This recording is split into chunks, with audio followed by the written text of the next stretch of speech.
This program airs statewide on California Public Television and is a California's Gold classic.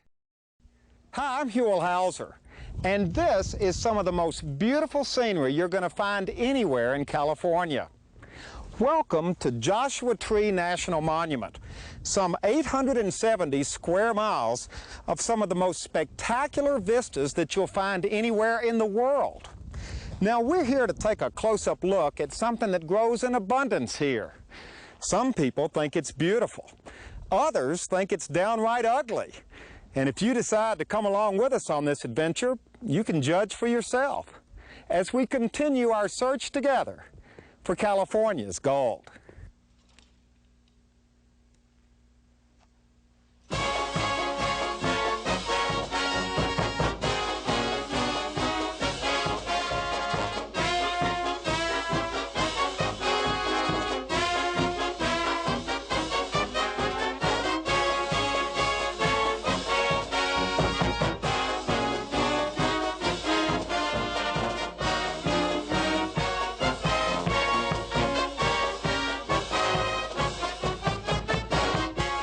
It's one of the most pristine and unique places in all of California.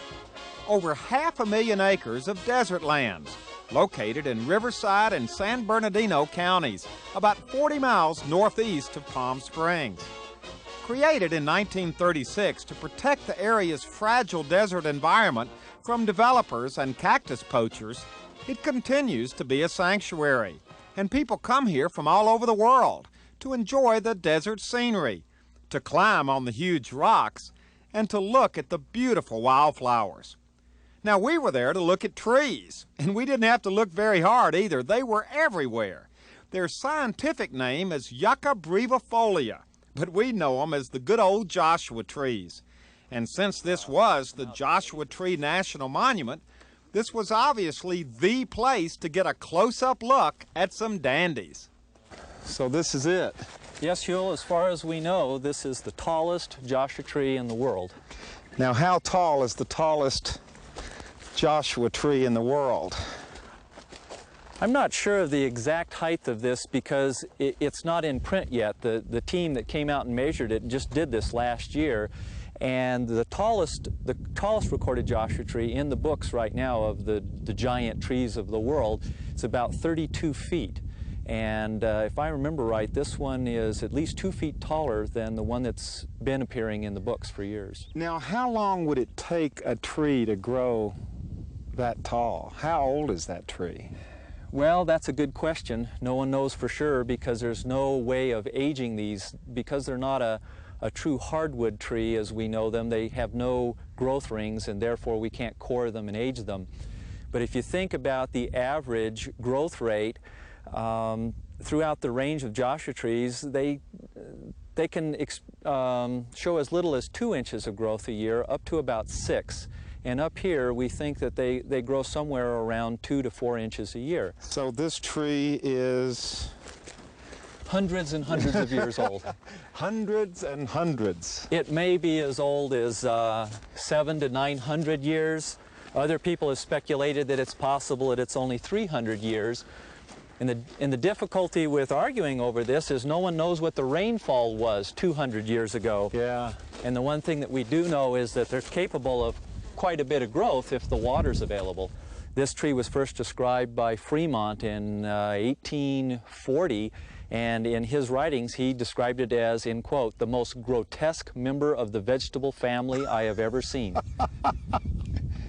That's a pretty bad way to start off, isn't it? Sure, being described officially as the most grotesque. But I had heard that it was named Joshua Tree because some Mormons or Yes. someone had seen these trees, and they were like, when they were young, they looked like their arms were outstretched like Joshua. Yes, especially in the evening with low light, and they take on the dark silhouettes. Many of these trees have human-like forms in terms of arms, and So that's how they got the name, Joshua? That's right. Joshua, the Mormons felt that the tree was resembled someone with arms outstretched, like the prophet Joshua. Now this is a perfect example of the outstretched limbs, the Joshua-looking tree. The development of the arms, the branching that you see on this is the result of the flower having killed the growing terminal part of the stem. Two buds form, and you then have radiating arms. In this one, you can still see the dried flower tops on the tops of these two. So in another 5 or 6 years, you'll begin to see two arms, each developing on the two arms that are up there now. So every time there's a blossom, a bloom, that means it's going to branch off and go in 2 more different directions. 2, sometimes 3, and often one of the buds will fail, so sometimes you'll end up with just one side branch. Wow, that's so nice. You know, it's so interesting because usually when you're just driving down the highway and you look out at these things, they don't really, you don't think much about them, do you? I mean, the average person just wouldn't. I don't think I've ever been this close to a Joshua tree. Well, I think a lot of people, especially because of the desert, would think of a tree as something you can go stand in the shade of. Yeah. And not much you're going to have a coyote could find some shade, but you and I would be hard-pressed to find shade. Huell, it was kind of a coincidence, but we just happened to stop to look at this other tree, and walking back, this tree that we're parked next to is called Elmer's tree. It undoubtedly has to be the most photogenic Joshua tree in the world. Elmer was an early employee here who always directed people to come to this tree to take a picture of it. And years and years after he was gone, the Park Service adopted unofficially this name of Elmer's tree.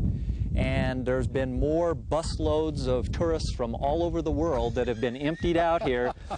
And you'll see 40 and 50 tourists standing in the roadway, all taking turns getting their pictures taken in front of this tree. So there's snapshots of Elmer's tree in photo albums all over the world. In the entire world. This probably has to be the most photogenic Joshua tree that I know. Well, it is a beautiful tree.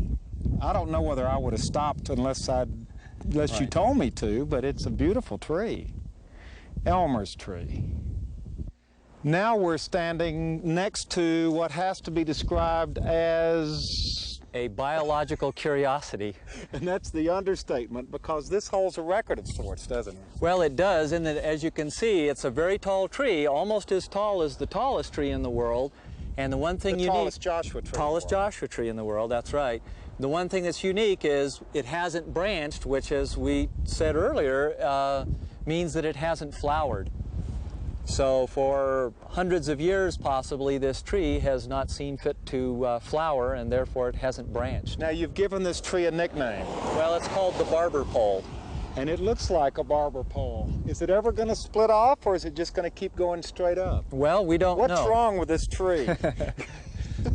Well, actually, I guess what's right with this tree is that genetically, for some reason, this tree hasn't felt compelled to branch yet, and in comparison to the others that are around here. So who knows, in the future, this might be a very valuable genetic characteristic to have.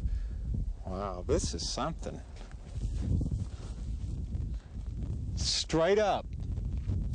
Now here's one that's completely down. Well, in terms of mortality, what usually causes their demise finally in an old tree is probably getting so old and heavy that they succumb to the wind. A tree like this can just topple over, or the very big trees will start losing their limbs individually. Uh-huh. But just because this tree is down doesn't mean that it's out of the ecological picture. Because of the low moisture in the desert, this tree will take hundreds of years to rot. And in the meantime, termites are using it.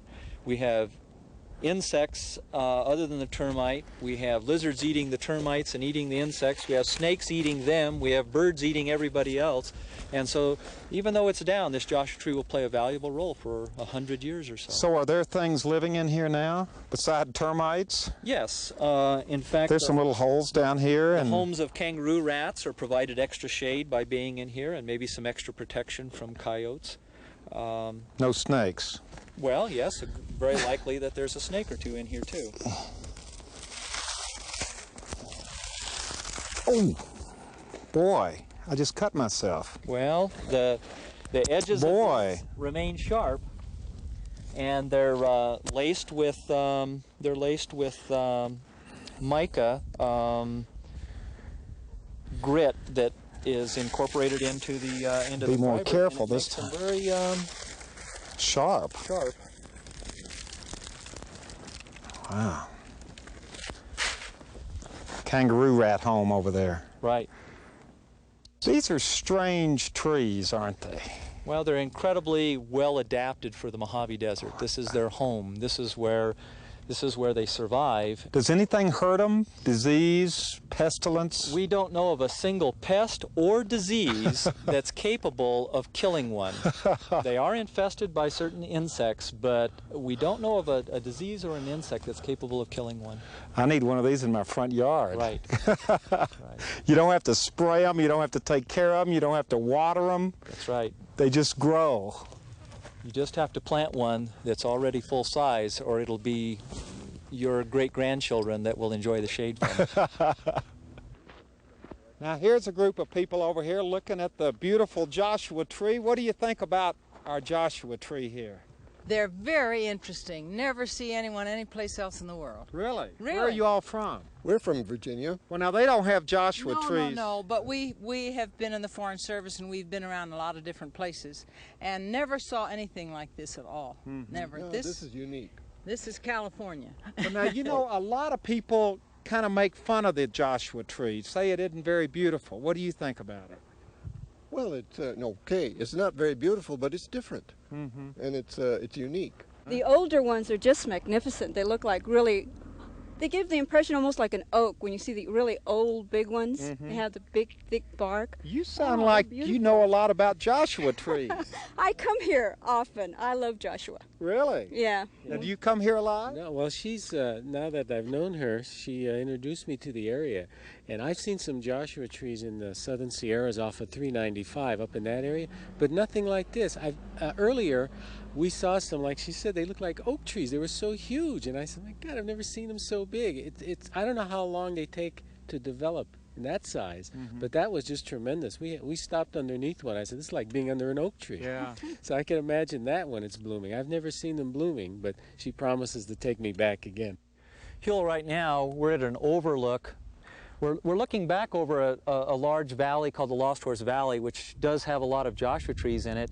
But from here you can also see some of the other resources that really set this area aside as a special place. The wonderland of rocks, or the light-colored granites that you see in the distance. They have incredible collections of bighorn sheep, water, pools of water, flowing streams.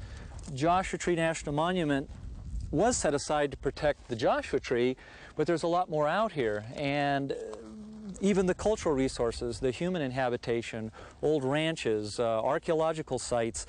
Really, Joshua Tree National Monument is set aside to not only tell the story of the Mojave, but the people that were here also.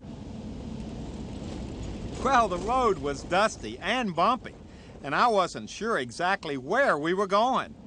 But Ranger Moon had asked us to follow his truck as he took us next to a very special place inside Joshua Tree National Monument. It seems that back in 1909, Bill and Frances Keyes homesteaded in this isolated area, raised a family, and operated a successful ranch here.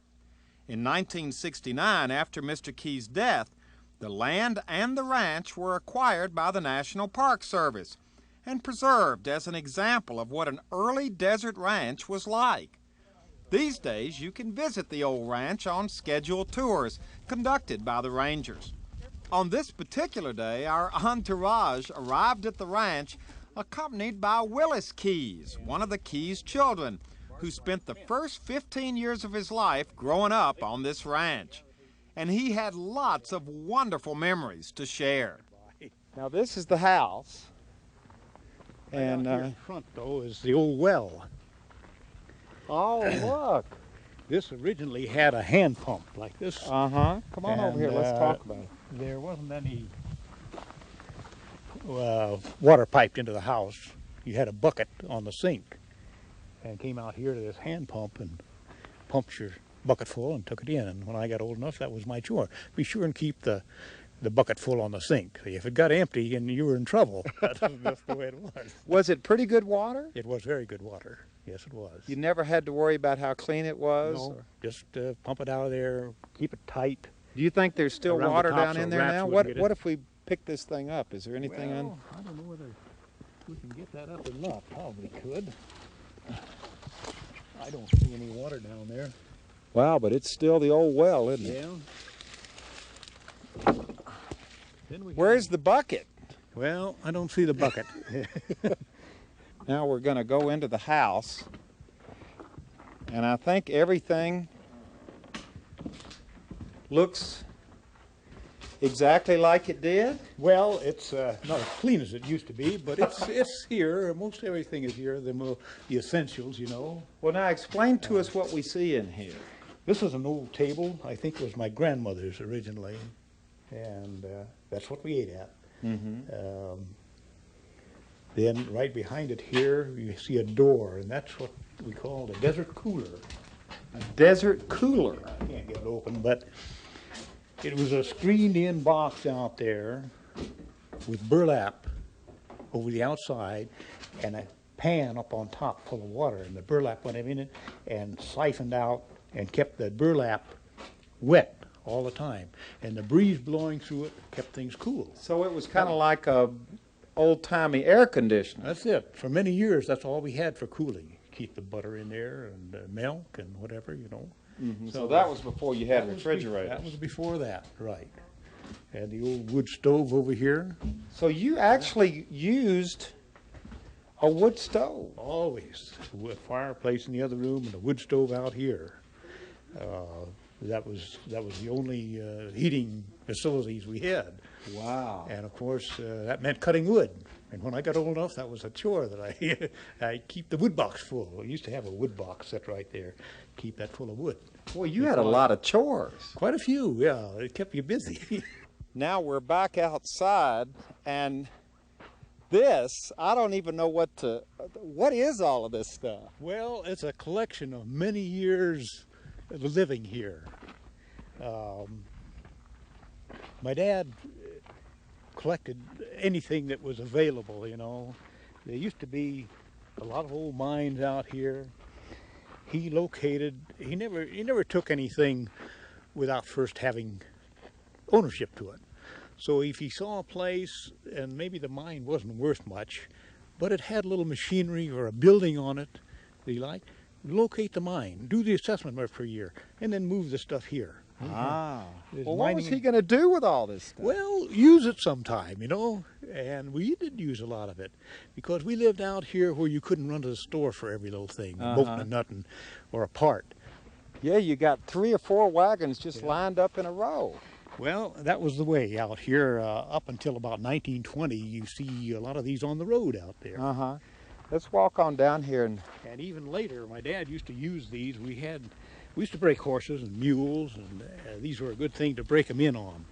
Hook them up to a wagon, take them out through the desert out here, and you know, that gets them a little experience. Well, this is a buckboard. That is a Studebaker wagon. A Studebaker wagon. Right, that's where Studebaker got his start. Really? Right. Now, this is the original schoolhouse. The original schoolhouse. Actually, it was a guest cabin before that, but we used it for a schoolhouse for some time. Now, where did the students come from? I thought it was just you and your brother and sister out here. That's right. To start with, it was. But later on, we had homesteaders out here, and they had kids, so they had to go to school. And my dad said, well, we'll just make the schoolhouse a little larger, and their kids can come over. So was this a private school? Was this just something your dad arranged? Yes, it was. And he paid the teacher the first year or two. And then the county got interested because there was a few more kids coming. And they said, we'll pay the teacher and furnish the materials, the books and paper and stuff like that. And the desk, because look at this. This is something in here.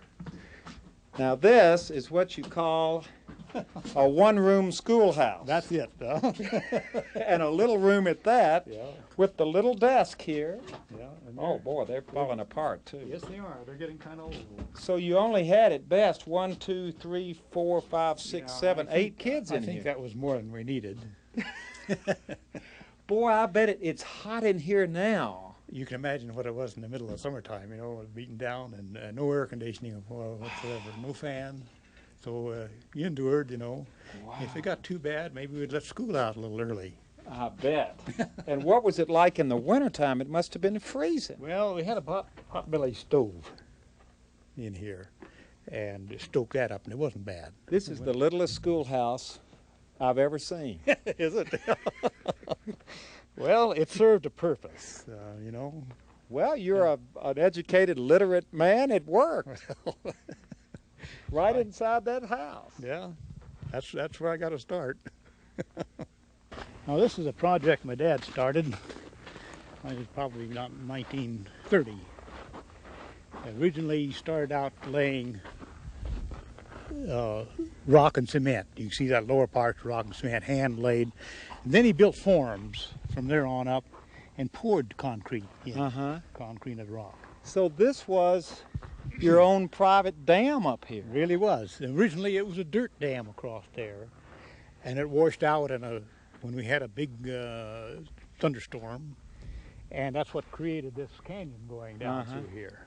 So he rebuilt it with the concrete and rock. Is there still water back there? Yes, I'm sure there is. We'll just take a look over the top. As the adventure continues, let's go look at the other side of the dam. There's still, look at this. It's still full of water. Well, it isn't full by any means, but there's quite a bit there. Now, what would you all use this water for? Well, mainly it was used for irrigating purposes down here, our orchard and stuff like that.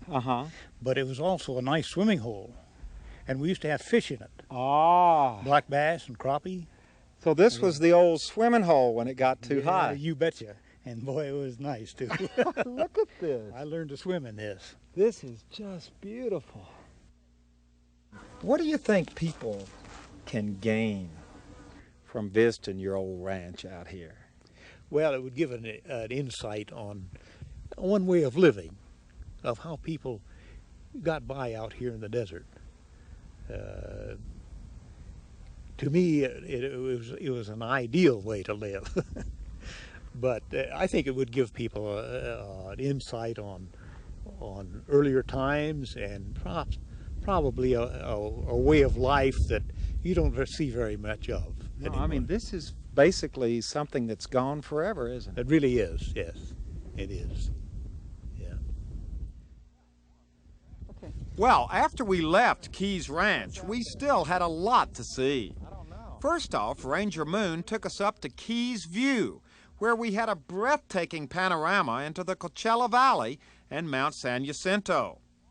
Then, while we were walking through another part of the desert, we ran across a side-blotch lizard, and he let me put it on my finger. And then we saw a magnificent turkey vulture in flight. Of course, there were lots more huge rocks to see and Joshua trees to look at. But we ended our visit to Joshua Tree National Monument on a carpet of color. I thought I knew the desert, but we have just parked right over here, walked a few feet. We could have walked anywhere here and seen this same beauty, right? That's right. I've never seen such color, such variety, and it's everywhere you look. Well, it's springtime in the desert, and unlike a lot of people's concepts of deserts as bleak sand-strewn areas, the desert really is alive. Look at this. Look at these. This is the... And there's just, when you look out here among the trees, the Joshua trees, it's like a carpet of color. Look at these. That's the beaver tail cactus. So right here you've got the cactus, you've got desert dandelions. the dandelions, Pincushion flower. pincushion flowers. What are these? Got purple ones over here. They're a phacelia. Wow. Desert dandelions around your feet. And it just goes on and on and on as far as you can look. And this is the desert. That's it. Well, it's really a very special place. You ever get tired of it? No, I never do. Not in 17 years of watching it every spring. Well, I hope you've enjoyed our visit to Joshua Tree National Monument out here in the desert. This is truly a spectacular place. I also hope we've all gained a greater understanding of the old Joshua tree, which has been around for a long time. I've had a good time. I hope you have too. And as always, you're invited to come on along with us again next time as we continue our search together for California's gold.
Very good. Well, hello everybody. I'm Huell Hauser, and I sure hope you enjoyed this adventure. If you'd like to see it again or share it with your family or friends, or perhaps donate a copy to your local school or library, it's available on video cassette and on DVD. All you have to do is call 1-800-266-5727, and we'll be glad to send it to you right away.